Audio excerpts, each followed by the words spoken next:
France branded criticism of its hardline fisheries demands as unacceptable after it was suggested Emmanuel Macron's stance could scupper a post-Brexit trade deal with Britain.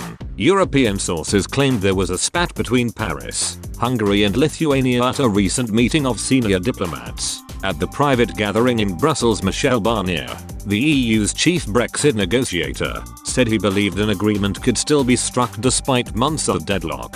Despite the Frenchman's confidence, diplomats described his assessment of the deal as sobering. He insisted Britain would have to agree to a balanced and sustainable fisheries agreement, which grants access for EU vessels to its waters, as the price for any free trade agreement. But Hungary and Lithuania claimed the hardline demand could harm the chances of an agreement being struck. France, whose fishing industry is politically charged, insisted it was right for the EU to maintain its tough stance. Mr. Macron's Brussels envoy said the criticism was unacceptable, according to a source. Future access to Britain's fishing grounds and the so-called level playing field remain the two main hurdles negotiators need to overcome in order to strike a deal.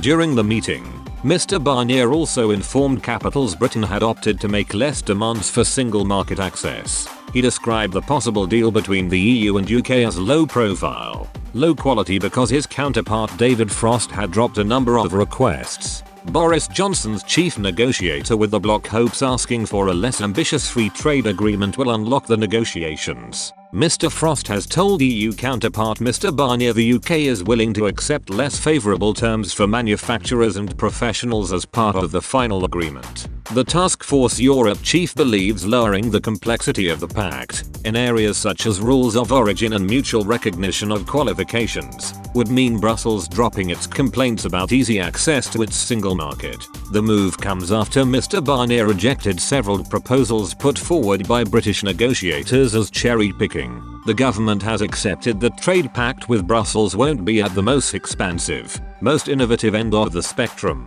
Downing Street was hoping to secure an agreement that would allow manufacturers to benefit from where both sides to a trade deal with the same country. It would mean parts sourced from mutual partners wouldn't count towards limits on how many foreign components can be used in the production of domestic products, known as rules of origin.